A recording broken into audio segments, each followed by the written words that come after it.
Good evening.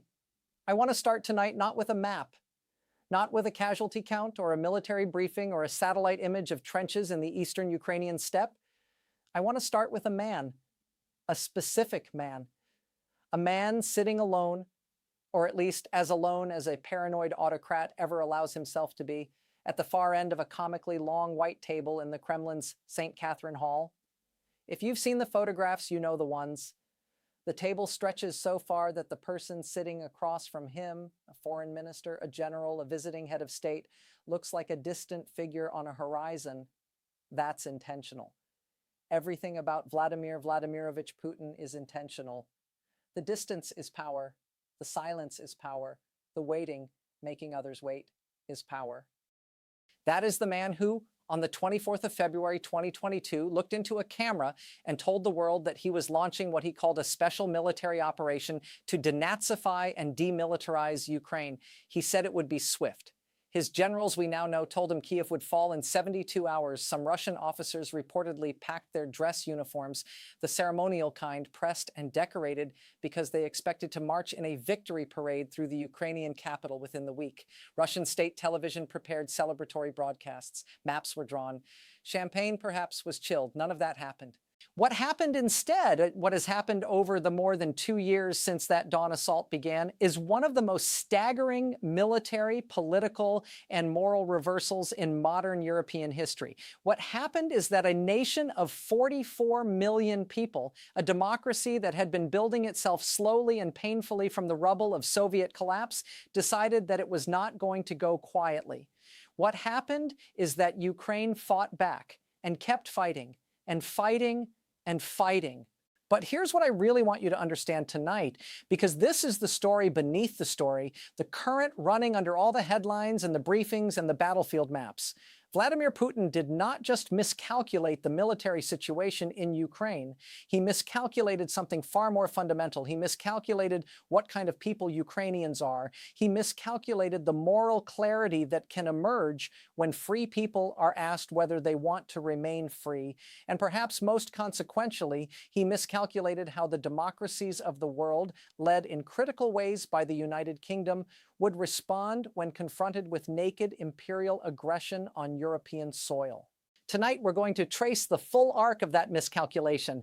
We're going to look at how Russia's military machine, once considered the second most powerful on Earth, has fractured and bled and been revealed as something far more brittle than the mythology around it suggested. We're going to look at how Ukraine, outgunned at the start, outmanned in raw numbers, with a defense budget that in 2021 would not have covered 2 weeks of American military spending, has held the line and in critical moments pushed that line back.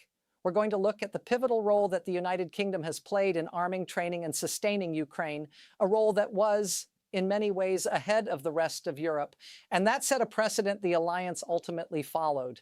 And we're going to look at what this war has done to Putin himself, to the myth of him, to the system he built, to the Russia that now finds itself isolated, economically pressured, and facing a generational demographic catastrophe. This is a story about war. But it is also a story about courage, about what it costs, about what free people will endure when the alternative is surrender to something they know is wrong. Stay with me tonight. It matters. All of it matters. To understand how badly Putin miscalculated, you have to understand what he thought he was doing. For years, certainly since his speech at the Munich Security Conference in 2007, when he stood up in a room full of Western defense officials and essentially declared that the post-Cold War order was illegitimate, that Russia had been humiliated, that NATO's eastward expansion was an existential provocation, Putin had been telegraphing his intentions, not subtly, not in coded diplomatic language. He said it plainly: the expansion of Western institutions toward Russia's borders was unacceptable, and Russia would act to stop it. Then, in 2014, he acted.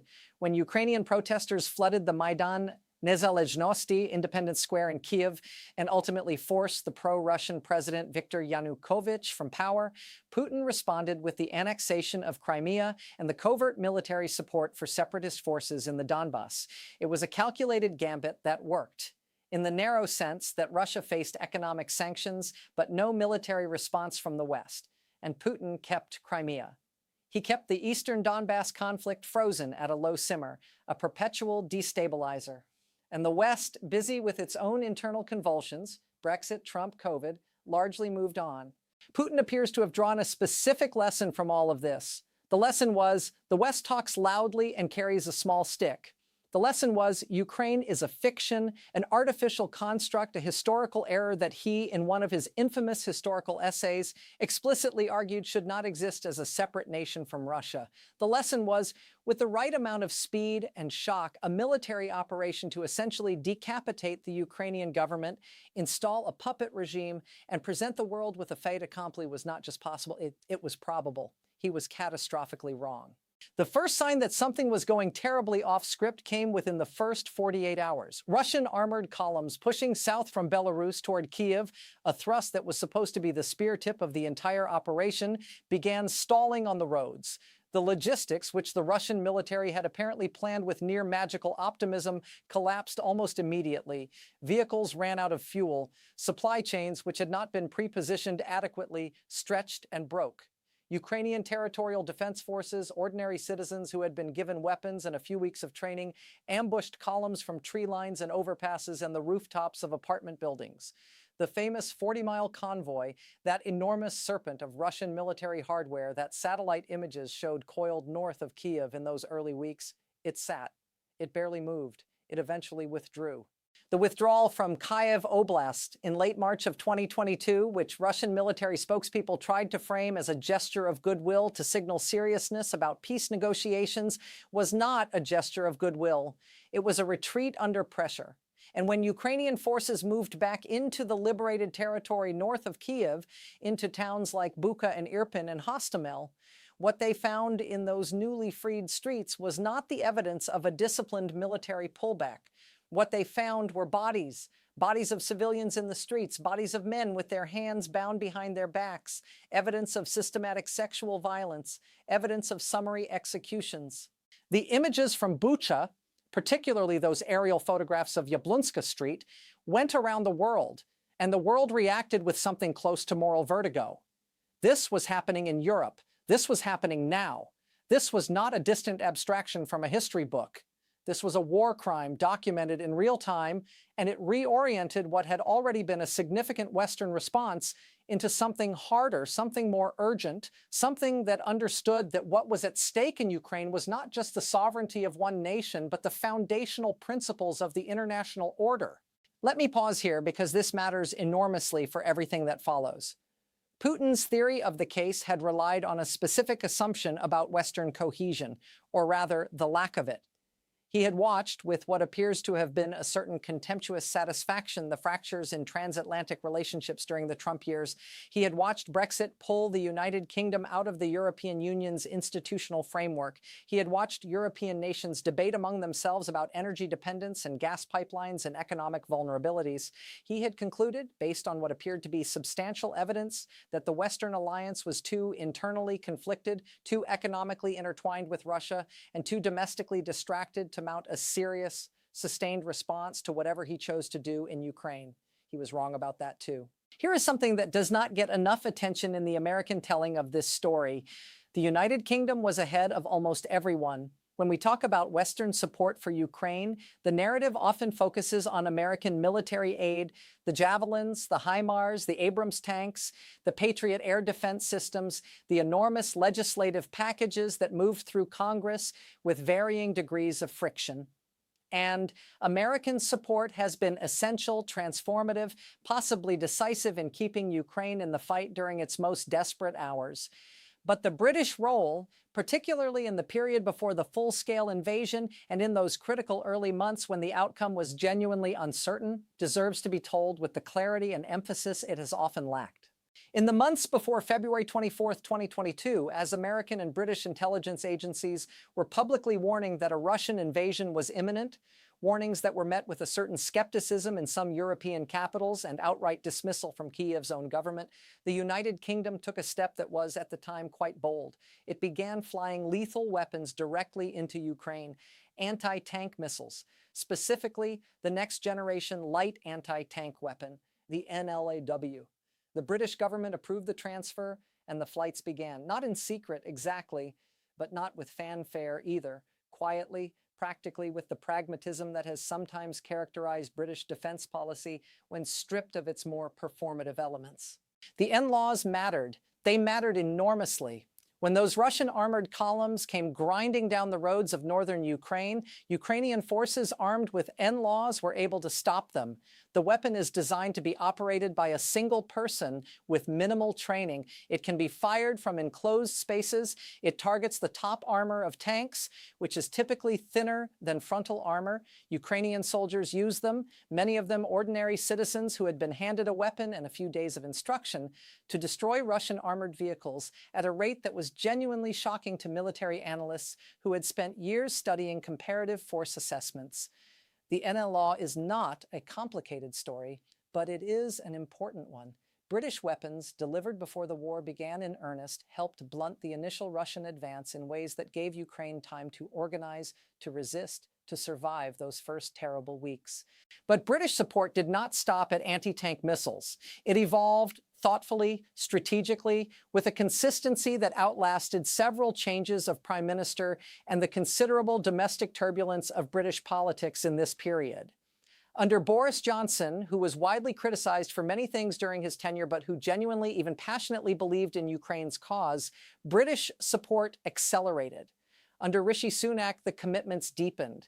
Under Keir Starmer's government, the policy continued with renewed emphasis on long-term security guarantees.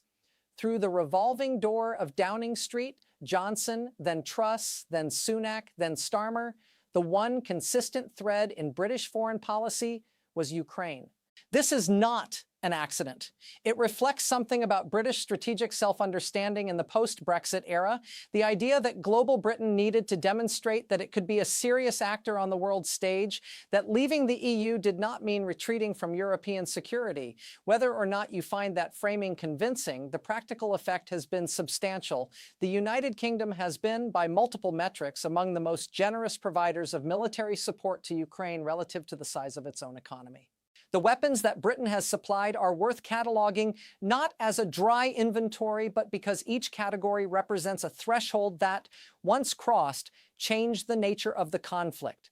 The Starstreak high-velocity air defense missiles supplied in the spring of 2022 helped Ukraine contest its own airspace and force Russian aviation to operate with greater caution.